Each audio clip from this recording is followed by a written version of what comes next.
तेरे वर्गा बेवकूफ इस जगह मिस मिलना मुश्किल है. നീ എന്ത് വേണേലും പറഞ്ഞു, പക്ഷെ പഞ്ചാബി മാത്രം പറയരുത്. കയ്യിലെ പണം കൊടുത്ത് മൊന്തോണ്ട് ഏറ് വാങ്ങുന്നയാള് ഈ ലോകത്ത് എന്റെ ഭർത്താവ് മാത്രമേ കാണൂന്നാ പറഞ്ഞത്. പഞ്ചാബി പറയാൻ പാടില്ലെന്ന്. എന്താ പറഞ്ഞാല്? ഈ നാട്ടിൽ താമസിക്കുമ്പോ വീട്ടിൽ പോലും നമ്മൾ ഇവിടുത്തെ ഭാഷയെ പറയാവൂ. അല്ലെങ്കിൽ മുഴുമലയാളമായിട്ട് ചെല്ലുന്ന നമ്മളെ എല്ലാവരും കളിയാക്കും, ഒറ്റപ്പെടുത്തും എന്നല്ലേ സിക്കന്ദർ പറഞ്ഞിട്ടുള്ളത്? ഓ, എന്തു പറഞ്ഞാലും സിക്കന്ദർ സിക്കന്ദർ. ഇത്രയ്ക്ക് പേടിക്കാൻ നിങ്ങളുടെ ജ്യേഷ്ഠനൊന്നും അല്ലല്ലോ. ജ്യേഷ്ഠന്റെ പുത്രനല്ലേ? ആ, ജ്യേഷ്ഠപുത്രൻ തന്നെ. പക്ഷെ ഞാൻ അവനെ എന്റെ ജ്യേഷ്ഠന്റെ സ്ഥാനത്താ കാണുന്നത്. അവൻ പറയുന്നതാണ് ഈ വീട്ടിലെ നിയമം. നീയും അതനുസരിച്ചാ മതി.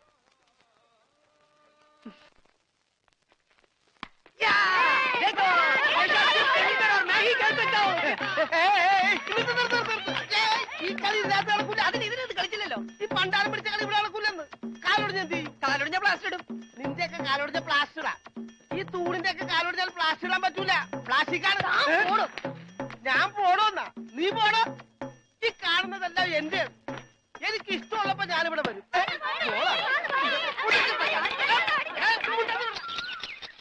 അയ്യോ അയ്യോ അയ്യോ, പുല്ല് വെട്ടാൻ പറഞ്ഞ ഇവിടെയാണോ? പുല്ല് മാറി കട്ട് ചെയ്ത് പോകും. മാറ്റി വെട്ടണ. ഇന്നാണ് നിന്റെ ഒടുക്കത്തെ ബോള്. എന്താടോ എന്നോ? ഞാൻ അങ്ങോട്ട് ചോദിക്കുന്നു, എന്താണോ? തനിക്കിപ്പോ എന്താ വേണ്ടേ? കെട്ടിയവൻ ഞാനാണെങ്കിലേ കെട്ടിയുടെ മൂന്നാം പക്കം കൊണ്ടുപോയിട്ടുണ്ട്. ഇത് കെട്ടിയത് ഞാനാ. ഇതല്ലട ചല്ല ഞാൻ പറഞ്ഞത്. ഞാൻ കെട്ടിയത് എന്താണെന്ന് നിനക്കറിയാം. നിനക്ക് മാത്രമല്ല ഇവിടെ ഉള്ള എല്ലാവർക്കും അറിയാം. എന്താടാ ലോറൻസ്? എന്താടാ എന്നാ? ലോറൻസ് എന്നാ? ഞാൻ കെട്ടിയവനാണെങ്കിലേ മൂന്നാം. കെട്ടിയവനാ? അതെ. അപ്പൊ കെട്ടിയോളാരാ? ഇയാള് എന്നെ കെട്ടിയ ആള്. കെട്ടിയോനും കെട്ടിയോളും ഒരാളാ. ആ കെട്ടിയോളല്ല, ഈ പന്തല് കെട്ടിയ ആള്. പന്തലാ? എന്റെ അമ്മ, ഇത് പന്തലാ? അതെ, പൂജാബേട്ടിയുടെ കല്യാണത്തിനിട്ട പന്തല. എന്നിട്ടെന്താ ഇത് വീട് പോലെ ഇരിക്കണത്? വീടല്ല, കൊട്ടാരം പോലെ ഇരിക്കണമെന്നാ ബഡാസാവ് പറഞ്ഞത്. എന്നാ കല്യാണം? സമയമൊക്കെ കഴിഞ്ഞു, അത് നടന്നില്ല. കല്യാണം നടക്കേണ്ട ദിവസം തന്നെ അത് മുടങ്ങി. കല്യാണത്തിന്റെ അന്ന് തന്നെ കല്യാണം മുടങ്ങാന്ന് പറഞ്ഞ കഷ്ടം തന്നെ. അന്നുണ്ടാക്കിയ ബിരിയാണിയൊക്കെ എന്ത് ചെയ്തു ആവോ?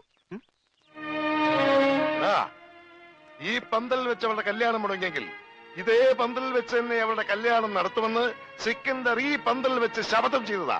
എന്നോട് ചോദിക്കാതെ എന്റെ പന്തലിന്റെ തലത്തോട്ട് സത്യം ചെയ്യാൻ ആര് പറഞ്ഞു? നിന്നോട് ചോദിച്ചിട്ടാണോ ഞങ്ങൾ ശപഥം ചെയ്തത്? നീ ഭാരിച്ച കാര്യമൊന്നും അന്വേഷിക്കണ്ട. വാടക കൃത്യമായിട്ട് തരുന്നല്ലേ? എന്റെ പൊന്നു വായി, എന്നെ കുഴപ്പിക്കരുത്.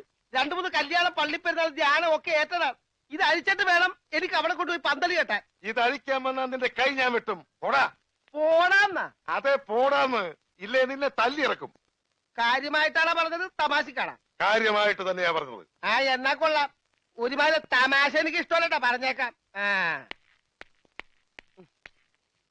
പിന്നെ ആ പെങ്കൊച്ചിന്റെ കല്യാണം ഒരിക്കലും നടന്നില്ലെങ്കിൽ ഈ പന്തല് കല്യാണത്തിന് സ്മാരകമാണെന്ന് മാത്രം പറഞ്ഞേക്കരുത്.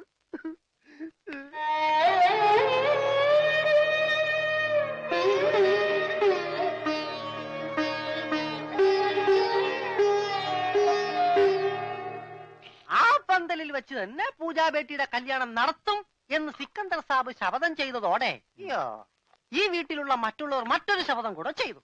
ഇനി പൂജാബേട്ടിയുടെ കല്യാണം കഴിഞ്ഞിട്ടേ ഈ വീട്ടിലുള്ള മറ്റാരെങ്കിലും കല്യാണം കഴിക്കൂന്ന്. അത് നന്നായി. പെട്ടെന്നൊരു കല്യാണം വന്നാ തുണി അലക്കി എനിക്ക് കല്യാണം കഴിക്കാൻ പറ്റാത്ത അവസ്ഥയാവും. പക്ഷെ പെട്ടെന്നൊരു കല്യാണം നടക്കും എന്റെ. എടോ, കല്യാണം കഴിക്കണമെങ്കിൽ മിനിമം താലി കെട്ടാനുള്ള ആരോഗ്യമെങ്കിലും വേണം. മിനിമം ഒരു പെണ്ണിനെയൊക്കെ താലി കെട്ടാനുള്ള ആരോഗ്യം ഈ ശരീരത്തിനുണ്ടോ? ഇല്ലെങ്കിൽ അവൾ എന്നെ പ്രേമിക്കോ? ദൈവമേ, ഈ ശരീരത്തിനോടും പ്രേമോ? അതേടാ, മേരാ പ്യാരി സോനാരെ. സോനാര് അതായത് എന്ന് പറഞ്ഞ തങ്കമേ. ഓ, അപ്പൊ തങ്കമ്മേതാ പെണ്ണിന്റെ പേര്? തങ്കമ്മ എന്നല്ലടാ പോത്തെ.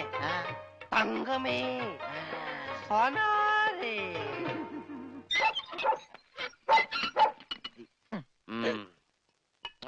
വേഗം ഒഴിക്കടാ. ഒഴിക്കല്ലേ, ധൃതി പിടിക്കല്ലേ.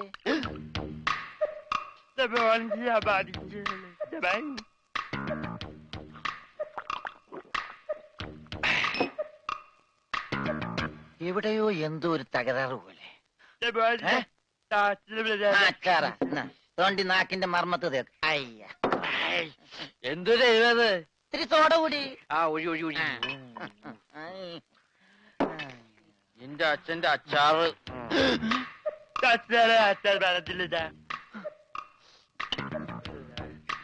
ആ മിലിറ്ററിയാണ്. അപ്പൊ ഇല്ലാത്ത വെടിവെച്ചൊക്കെ കേൾക്കും.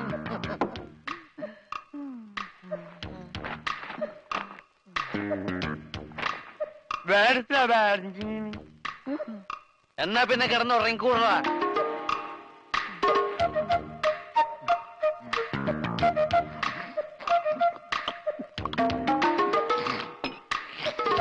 എന്ത് പറ്റി രമണ?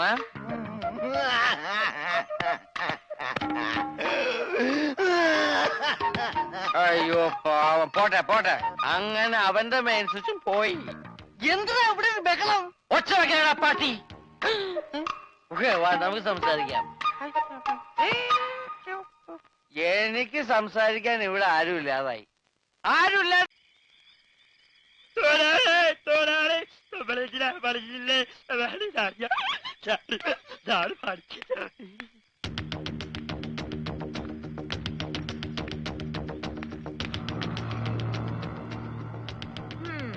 നീ സംസാരിക്കില്ല, പക്ഷെ പാട്ട് പാടും അല്ലടാ? മതി, സത്യം പറ, എന്തിനാ ഈ വേഷം കെട്ടൊക്കെ? ശരി, നിന്നെ കൊണ്ടത് പറയിക്കാൻ പറ്റുമെന്ന് ഞങ്ങളൊന്ന് നോക്കട്ടെ. വാ പൂജ. മാം സാബ്. എവിടെ പോയി?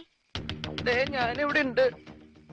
എനിക്ക് ഇടയ്ക്കൊക്കെ ചെവി കേൾക്കാനും വല്ലപ്പോഴും സംസാരിക്കാനും പറ്റും. ഞാനൊരു പ്രത്യേകതരം ഊമയാ. നിങ്ങൾക്കൊരു സത്യം അറിയോ? എനിക്കൊരു കിഡ്നി ഇല്ല. അതിനെന്തിനാണ് ഊമയായിട്ട് അഭിനയിക്കുന്നത്? നിനക്കെന്താ വായിലാ കിഡ്നി? അല്ല, ഭാരിച്ച പണിയെടുത്ത ഹാർട്ട് അറ്റാക്ക് ഉണ്ടാവുമെന്ന് ഡോക്ടറാ പറഞ്ഞത്. ഊമയായിട്ട് അഭിനയിച്ച സെന്റിമെന്റ്സ് കിട്ടുമെന്നും ഭാരിച്ച പണിയൊന്നും എടുക്കേണ്ടി വരില്ല എന്ന് അമ്മാവനും പറഞ്ഞു. അമ്മാവൻ കാശ് വിട്ട് പറഞ്ഞവരെ ഞാനിവിടെ എങ്ങനെയും ഒന്ന് പിടിച്ചു നിന്നോട്ടെ. ഞാനൊരു പാവ. ഞാൻ ആർക്കും ഒരു ദ്രോഹം ചെയ്യുന്നില്ലല്ലോ.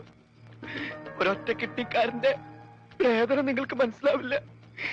എന്നെ കൂടുതൽ കരയിപ്പിക്കരുത്. ഞാൻ സംസാരിക്കുന്നു നിങ്ങൾ ആരോടെങ്കിലും പറഞ്ഞു കഴിഞ്ഞാ നിങ്ങൾ പഞ്ചാബികളുടെ മൊത്തം വെള്ളം കൂടി ഞാൻ മുട്ടിക്കും. ഞാൻ ഇവിടുത്തെ കിണറ്റി ചാടിച്ചാവും.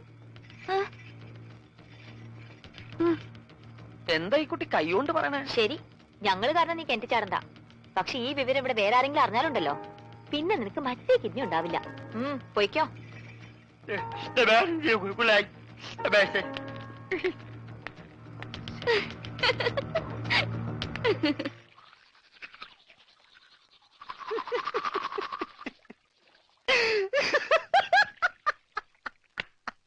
ഞാനെന്തല്ലോ സ്വപ്നം കണ്ടടാ. നമ്മള് മൂന്നിലൂടെ വെള്ളം അടിച്ചോണ്ടിരുന്നപ്പോ ഈ പൊട്ട സംസാരിച്ചതായിട്ട്. മിണ്ടാതിരിടാ പട്ടി എന്നല്ലേ അവൻ പറഞ്ഞത്? എന്റെ സ്വപ്നത്തിലെ ഡയലോഗ് നീ എങ്ങനെ കേട്ട്? സ്വപ്നത്തിന് ഞാനും ഉണ്ടായിരുന്നല്ലേ പറഞ്ഞത്? അപ്പൊ ഞാൻ കേൾക്കാതിരിക്കോ? കേൾക്കാതിരിക്കാൻ ഞാൻ എന്താ പൊട്ടനാ? അതായത് ഉത്തമ. മനസ്സിലായി മനസ്സിലായി മനസ്സിലായി.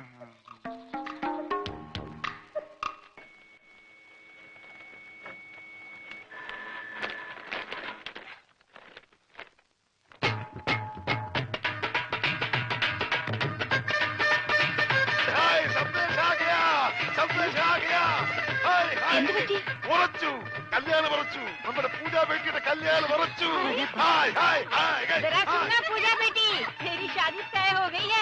വേണ്ട, വിളിച്ചു പോട്ടെ. നമുക്ക് സസ്പെൻസ് ആയിട്ട് വെക്കാം. ലഡ്ഡുവും ജിലേബിയും ഒക്കെ ആയി മധുരത്തോടെ അറിയിക്കാം.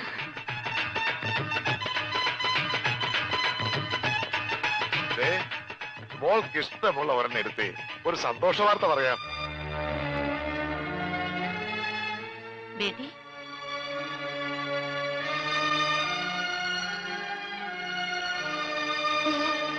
സ്ത്രീധനായിട്ട് എത്ര സ്ഥാപനങ്ങൾ അത് ചോദിച്ചതെന്ന്. അതൊന്നും എന്റെ മോൾ അറിയണ്ട. അതൊക്കെ നിന്റെ ബയ്യ വേണ്ട പോലെ നോക്കിക്കോളൂ. ഒന്ന് മോൾ ഒരു ലഡ്ഡു എടുത്തേ. എടുക്കും മോളെ. എന്താ ഇത്? പഞ്ചാബിലെ നമ്മുടെ 2 സ്ഥാപനങ്ങളും കൊച്ചിയിലെ പലതും ചോദിച്ച നിലയ്ക്ക് അവർക്ക് ആവശ്യം ഇവിടെയല്ല സ്വത്തുക്കളാണെന്ന് ആർക്കാ മനസ്സിലാവാത്തത്? അവര് ചോദിക്കുന്നത് എന്താ തെറ്റ്? അതാരായാലും സ്ത്രീധനം ചോദിക്കില്ലേ? സമ്പത്തൊക്കെ കയ്യിലായി കഴിഞ്ഞാൽ അവർക്ക് പിന്നെ അവളൊരു ഭാരമാവും. അങ്ങനെ ആരുടെ ജീവിതത്തിലും ഭാരമാവാൻ അവൾ ആഗ്രഹിക്കുന്നില്ല. എന്ന് വെച്ച് വിവാഹം വേണ്ടെന്ന് വെക്കാൻ പറ്റുമോ? സുനോ, कोई तो बात देखे तो सिकंदर ये शादी के लिए मंजूरी देगा. അതെ, ഒന്നും കാണാതെ സിക്കന്ദർ ഇതിന് സമ്മതിക്കുവോ? നീ ഒരു കാര്യം ഓർക്കണം, നിന്റെ ബയ്യ ഒരു ദിവസം പോലും അവനു വേണ്ടി ജീവിച്ചിട്ടില്ല. ഇക്കാലം അത്രയും നിനക്ക് വേണ്ടി മാത്രം ജീവിച്ചവനാ അവൻ. ബയ്യ പറയുന്നത് മോൾ അനുസരിക്കണം. പക്ഷെ അവൾക്കത് ഇഷ്ടല്ല. അതെന്താരും മനസ്സിലാക്കാത്തത്? നിനക്കറിയാമല്ലോ, സിക്കന്ദർ ഒന്ന് തീരുമാനിച്ചാൽ അത് നടക്കും. എതിർക്കാതെ അനുസരിക്കുന്നതാ എല്ലാവർക്കും നല്ലത്.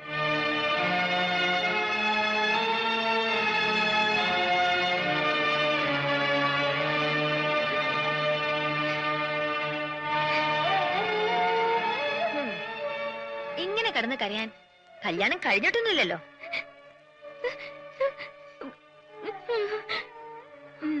നിന്റെ ബയ്യോട് ഞാനെന്നല്ല ആര് പറഞ്ഞിട്ടും കാര്യമൊന്നുമില്ല. അങ്ങനെ തലയിലൊന്നും കേറില്ല. ഭ്രാന്താ. നിന്നോടുള്ള സ്നേഹം മൂത്ത് ഭ്രാന്തായി. നിന്റെ ബയ്യ അറിയാതെ ഈ കല്യാണം ഒഴിഞ്ഞു പോവാൻ ഞാനൊരു സൂത്രം ഒപ്പിച്ചു വെച്ചിട്ടുണ്ട്.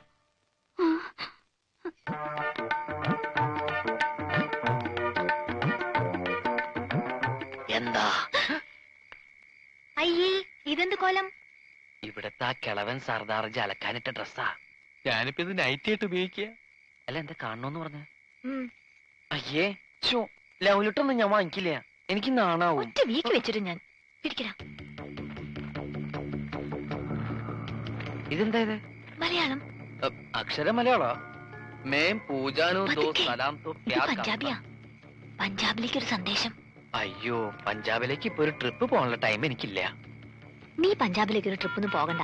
നിന്റെ ശബ്ദം പഞ്ചാബിലേക്ക് പോയാ മതി. ഓ, ശബ്ദമല്ലേ? ശബ്ദമല്ല, ഇത് വായിക്കേ. മഹീന്ദ്ര സിംഗ് സ്പീക്കിംഗ്. ഒരു മഹീന്ദ്ര സിംഗ്. ഇത് വായിക്കാൻ. मैं पूजानु दो सलाम दो प्यार करता है हम एक दूजे बगैर अजी जिंदा नहीं रह सकते ये उससे करवालिया ने पूजा दिया व्या किसे और नल कीता था वो सड़ी मौत ही देख लेंगे. क्या? നീ ആരാ? ഗബ്ബർ സിംഗോ? കക്കാന്ന് വിളിക്കാൻ? ആരാ ഈ മഹീന്ദ്ര സിംഗ്? പൂജയെ കെട്ടാൻ പോകുന്ന ആളാ. ആഹാ, ഞാൻ എന്താ അയാളോട് പറഞ്ഞത്? ഞാൻ പൂജയുടെ കാമുകനാണ്. ഓഹോ. ഞങ്ങൾ തമ്മിൽ 2 വർഷമായി സ്നേഹത്തിലാണ്. നിങ്ങളുമായിട്ടുള്ള പൂജയുടെ കല്യാണം നടത്താൻ ശ്രമിച്ചാൽ എന്റെയും പൂജയുടെ മൃതശരീരം ആ കല്യാണ പന്തൽ കാണുന്നു. അയ്യോ, ഇങ്ങനെയൊക്കെ പറഞ്ഞ് കല്യാണം മുടങ്ങില്ലേ? മുടങ്ങും. നീയാ പൂജയുടെ കല്യാണം മുടക്കിയത്. ഞാനോ? നീ തന്നെ. അയ്യോ, ഇതെന്ത് മഹാപാപം. ഇനി ഇങ്ങനെയൊക്കെ പാടുള്ളൂ. ഇനി നിനക്ക് നാവുണ്ട്. നീ വീട്ടിൽ ആരെങ്കിലും അറിഞ്ഞാ പിന്നെ നിന്റെ കാര്യം പോക്ക.